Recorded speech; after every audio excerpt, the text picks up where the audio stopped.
I think he said it best is, just going through that process one day at a time. Thinking about him, as I said last time I talked to you guys, there's really only one person that's ever gone through this, and that's him, and that's his process, and him feeling comfortable getting back out there, and then us doing a good job as coaches and organizationally just kind of building them up for that. And then I think he did a great job yesterday. I'm sure he's still battling and fighting and scratching to get himself where he needs to be mentally and physically. But, again, just like I said last spring, great to see him out there and fighting that battle, and his courage is unmatched, just considering what he went through. To that point, he was talking yesterday about how sometimes he wishes he could just do this all privately, he said under a rock, and then pop out when he's done, but other times where he really embraces, like, I want to be vulnerable about this, I want people to see my journey. What does that mean to you when you see, like, that character of his journey? I think that it just displays an unbelievable amount of courage. For him to be able to do that, we all know that the NFL is such a huge stage, and what he went through and what happened was on the biggest stage, primetime football. And now to see him, categorically kind of keep going through each step and getting over those hurdles in his own way, just shows you again the level of character and just the courage that he has to put himself out there, to expose himself to all the emotions that he's having, whether it's out there with his brother yesterday or just out there with his teammates. I think you got to allow him to go through it and assist him in any way we can. Hey, John, can you share a few thoughts on Taylor Rapp? Nice piece for you. It's like a pretty versatile guy. Can you share a few thoughts on it? Yeah, I think the word versatile comes to mind. The word experience comes to mind. That, we value secondary players that can do multiple things and then also play multiple positions, which obviously you guys have been out of practice and we're using them in a couple different ways, which we're comfortable with and we're excited about. To see him continue to grow in that role will give us more flexibility scheme-wise, give us more flexibility roster-wise. So, very happy with him in the spring and continue to be happy with what he's done so far in training camp. How have you seen Tre'Davious change from the end of last season when he came back to yesterday's practice? Yeah, obviously you guys are familiar with Tre'Davious as I am, and he's a very methodical, process-oriented, day-to-day guy that he has gone through his own struggle physically and mentally as well. That with each day, because he puts so much into it, puts so much time not only to his recovery, but also now his process of getting back to being a top-tier corner, that you're going to see that level of comfort, and then therefore that level of preparation and practice, and then that's going to lead to yesterday he got his hands on a couple footballs, which was encouraging for us. So I think with him, with each step that he has, obviously consistently going up against Stephon Diggses of the world and the Gabe Davises of the world, that I think are elite level receivers, and obviously against a quarterback like Josh, that exposure in practice I think is going to keep allowing him to get to that feeling of I'm getting back to where I need to be, and I'm playing at the level that we expect him to play at. How would you evaluate the battle at quarterback 2 so far?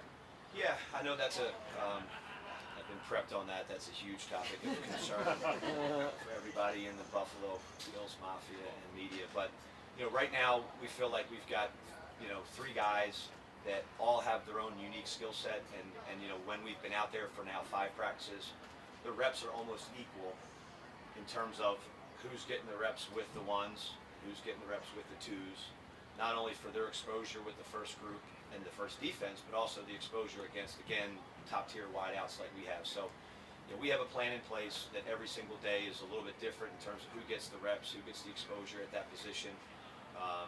Encouraged with it, but obviously have a long, long way to go. We just got to August 1st today. We have one day at a time approach, but preseason games, tons of preseason practice to continue to evaluate that, see where we're at as we not only head into the beginning of the season, but obviously throughout the season as well. There's got to be a level of performance that we can maintain in season. Coach, I noticed Kyer having an impact. I've noticed Kyer on more than a couple of occasions making some nice plays. I mean, what have you seen in him from last year and through the offseason, and how much progress, what's your sense of the progress he's been able to make? I think one of the things with Kyer that we all have to understand, and me specifically as a coach, is you're always trying to figure out what that player does best. As I said earlier, if you compare him to Dane, to Christian Benford, they all have different skill sets. And the thing that Kyer really does best is play at the line of scrimmage. And his ability, his length, his size, his strength, the more he's able to get his hands on a wideout, the higher level of success that he has. So putting him in positions on our defense where he can do that, and then emphasizing that while trying to develop some of his play in space, but realizing that, okay, this is what he does best in all those plays that he's made so far this camp, whether it be in one-on-one situations, which he's done a nice job of in our individual one-on-ones, or in team, have been when he starts at the line of scrimmage, can contest the wide out, he can minimize the space, and he's done a nice job of that so far. So we like him, like all the other guys, just got to keep emphasizing that and figuring out ways to try to allow him to be in the most comfortable position in our secondary. Coach, early last season, you guys platooned some of the younger guys at the corner spot. Maybe that was a byproduct of not having Tre'Davious. Could you foresee a situation where maybe that role continues to get platooned if no one definitively separates themselves? Yeah, that's a very unique and challenging thing that we've actually done for years. We've done it, I think I've been here 5 years. We've done it with Levi a little bit throughout his career when Levi was here, and then we did it last year at times. Ideally, in an ideal world, you're playing two corners that are locked into the game, because obviously, let's just say if you're rotating series, one corner may not see what happened in the previous series, so you may not be able to make that adjustment physically. Even though I may go over it with him, it's just spatially. But at the end of the day, every decision we make is based on what do we think currently is going to help us win that game. So whatever happens as we move forward, we're going to do whatever it takes to win the game and get our players playing at the highest level. So we'll see, based on, again, how things continue to progress over the next month. Yesterday during the one-on-ones between Kyer and Diggs, maybe some spirited conversation after, but just what is that level of competition in training camp in this one-on-one stuff through this entire team? Yeah, I am a huge believer personally in the competitive nature of a person will drive you as far as you're willing to go. And obviously, Stefon Diggs is an elite competitor. And in order for us to have success against him, our guys have to be the same way, not only from a physical standpoint, but from a competitive standpoint. I'm that way. I'm just not good enough to cover Diggs. But I want them to understand that if you can cover him and you can play the techniques that we're coaching you to play against a player like that, then they're going to work against everybody else in the league. And so yes, the spirited competition of training camp and the beauty of how Sean structures practice, we do that throughout the whole year. And so those guys are getting those competitive reps constantly. And again, if they can measure themselves up against who I think is one of the best, if not the best receiver in the game, then they can do that when they go out there on Sundays against anybody. And I love that competition. I'll get myself involved in it a little bit, so it's just part of the fun and enjoyment of training camp. Just to clarify on the hot topic of CB2, while understanding that it could change throughout the season depending, do you have an ideal timeline of we want to make the decision by now to get this person reps? I think that is a decision. Personnel decisions are really come down to Sean and what that timeline is. But I think, like anything else, when we know, we'll know. Ideally, you have it in place, just like I was talking about within a game. You want to have two guys going, so they're working off each other, and they're also really not working off each other. They're working with Taron Johnson as the nickel, and then they're working with Mike and Jordan as the safeties, so that they can get that communication and that level of execution and detail down. But right now, we have no timeline. We're just trying to continue to evaluate them as best we possibly can. We talk a lot about cornerback 2 and safeties last year with all the changes, and there's Taron Johnson you just mentioned. Week in, week out, year in, year out. Talk to us a little bit about him as a player, what he's brought to this team, and it's just as a mainstay in that position of that nickel spot. Yeah, I think he's arguably one of our best players, definitely one of our most consistent. Just think about the things that we ask him to do. On any snap, he could be covering Tyreek Hill in the slot, or he could be tackling Derrick Henry in the big end. That's not something that there's a whole lot of people in this world that can do. And he does it with a smile on his face, and if we ever think about even taking him out of the game, he takes it personally. So he has that level of competitiveness. So the skill set that he has, the mindset that he has, the versatility that he has is something that we appreciate and never take for granted, and obviously value, because if you just look at us over the last couple of years, when we have an opportunity to keep him on the field and put him on the field, we do. Even if some people might not believe that he should be out there based on what the offense is doing, we do it because we feel like he's not only capable, but one of our best players, and a guy that we need to have out there as much as possible. You mentioned the safeties before, Coach. What does it mean to have Micah Hyde back from a communication to an execution? Right. I think that, you look at previous to this past season, previous to last year, the level of reps that the 5 of those guys got together, Trey Tre'Davious, Micah, Jordan, Taryn, and at the time Levi, that builds a level of trust, level of execution, and a level of detail and performance that doesn't happen very often, because there's a lot of injuries in this league. Well, last year, then, when we experienced that early in the year, obviously it was a process to get us to where we need to be from that level of detail and communication, because our defense requires that. Our safeties have to run the show with the nickel. They really have to have great levels of communication. So to have Micah back with that experience, but also that playmaking ability, that when he's out there, there's a threat at any time that he can intercept the ball, and the other team's deep offense knows that. And so we don't get challenged in certain ways when he's out there versus when he is. And so obviously having his experience, he's been excited to be out there, has looked great, gives us again a versatility and safety to cover man-to-man, to pressure, to play zone. So happy he's out there, and looking forward to continuing to have him out there. John, you What is mentioned adding a Super Bowl, experienced players like Taylor and Miller bring to this defense? Yeah, anybody that's been there has gone through the process and the journey of understanding what it takes to get there. I really can't comment on Leonard just because he's a defensive lineman. I just know that when he's been out there, he looks pretty good to me, and we love rushers. And then obviously Taylor having been through that, just whenever we bring a player in, from a standpoint of who they are as a player, we also kind of debrief them on the experience that they've lived in the NFL. And maybe there's certain things that they did at the Rams that we don't do from an organizational standpoint or a meeting standpoint or a drill standpoint. And we're always like, hey, if we feel like we can apply that, we do that with every DB we bring in. But also, maybe there's a process-oriented thing along the journey of a long season that he could provide. So obviously anybody that has that level of experience at a program that's won it, we value that, and we try to incorporate anything we can. John, you mentioned Kyer's strength being playing at the line of scrimmage. With Christian and Dane, is their strength playing in space, and what are some of the little nuances to their game that allows them to succeed? Yeah, if you're talking about Dane obviously experienced, has seen a lot more than those guys have seen. Dane is I would say a well-rounded guy that where I don't want to get into comparatives here, but Dane can play with space a little bit more, can play off and bail, has a little bit more visual and ability to see the things that are going on. Very tough kid. 2 years ago, prior to hurting his neck in the Titans game, the year before that, I believe, if you look at the analytics, was I think the number 1 or number 2 run game tackling corner in the NFL. So he's a tough kid.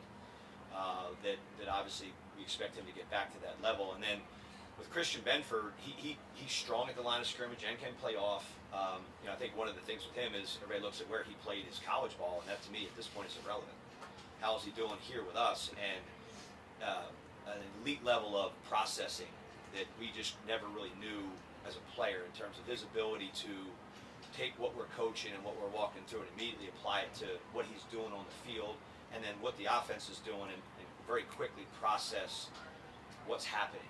I would say that's probably it's a very unique and strong trait of his, and then physically just a big, strong guy that tackles. So they're all kind of very unique in their own way, but all battling.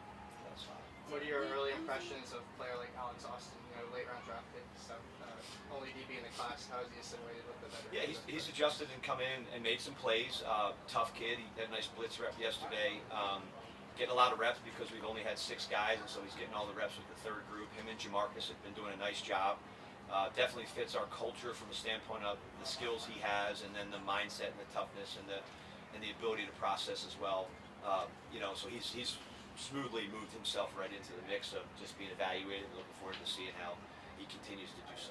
Sean talked about Christian as having a bit of an advantage coming out of college because he had familiarity with the system. And on the flip side, Kyer may be a bit of a disadvantage because he had to learn that.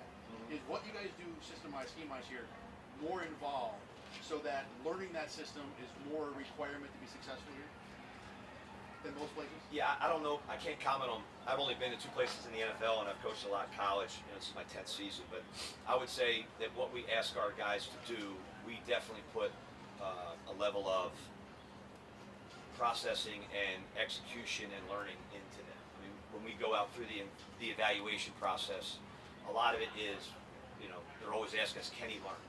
Can he play in this system that you're making multiple checks and you're doing certain things? So, yes, I would say that that's a very, very important part of it. Obviously, as a corner, you have to be able to, play at the line of scrimmage, you have to run, you have to be physical. There's certain physical traits that you have to have that if you're maybe learning-wise not an A plus, we can work with that. But the smarter you are, the more you can adapt and the more you can process, obviously the better, because offenses are not making it easy on us anymore. They don't make it easy on it from a personnel standpoint, and you look at all the best offenses in the league, they're moving, shifting, jetting, doing tons of stuff to mess with your brain on every snap, so you've got to be somebody that can handle that. Speaking of offenses making it hard personnel-wise, you have veterans on this team, and Jordan, Micah, Trey, who have gotten similar looks with the personnel in this offense over the last few years. This year, the personnel is quite different with what you're able to do. How does that help you guys and veterans being able to rep against that in practice every day? Yeah, I think that a lot of times when we show our guys post-practice tape, it's not like, hey, this is what Josh and Diggs and Kenny we're working on. This is stuff we're going to see. And so, especially with the veteran guys, with the younger guys, you're still really like trying to teach them the defense and trying to teach them, okay, this is what you have to do. Stop worrying about everything about the offense. But then when you're talking to Micah, Jordan, and Taryn, okay, like I get the fact that you guys, at this point, we've gone over this one call in your career 5,000 times. Like they get to the point where they're like, ugh. But then you have to be able to say, okay, this is how this call applies to what maybe the Dolphins are going to do, or what we think the Jets might do with their offense and some of the concepts that they'll use. So definitely there's a leveling of this where you're within the same meeting, you're talking to some guys a certain way, but the guys that are more experienced a more different way, where you're still trying to get them ready for what might be coming down the road in September and October. Because usually the things that are trending within your offense are going to trend throughout the league, because those offensive coaches have been studying that the whole year as well. So there's a level of that. Next one, okay. Did losing Micah for so much last year change at all how you view the safety position behind Jordan and Micah? Like, what are you kind of looking for? Are you looking for players who can fit into both of their spots, or I don't know? How do you view that spot? Yeah, I mean, we have a certain evaluation criteria, whether it's the draft or whether it's free agency, that we want them to be a certain way if we can. But then obviously once you have injuries, your pool of options is restricted, and then obviously Mike and Jordan are elite level players, and while we're trying to get as many people like them, their backups are not them. So then you have to make the best of what you have, whether last year was DeMar or Jaquan Johnson, whoever's going to Camp Lewis, and then you have to be smart enough and detailed enough as a coach to understand there's certain strengths that they have that, you know, Micah has. They don't have that Micah has. So you have to be smart about it. And but at the end of the day, we're paid to win games, and we got to make it happen. I can make one follow-up super quick. Just DeMar, obviously, with everything going on, do you notice still, like, the experience he got from playing so many snaps last year? Like, do you see that? Yeah, we see it, like, when you really see it is in the spring, when you realize, like, okay, yeah, well, maybe he wasn't Mike and Jordan, but he did get a ton of reps and a ton of experience. And it shows up immediately right away back in training camp, and then when we're on the field in OTAs, some of the things that, you know, he just out of 900 more reps than everybody else, and every rep matters. And when you get to that level of how many of them, his ability to disguise, his ability to process the defense. Yeah, the more you play, the better you're going to be at that. Thank you, guys. Thank you.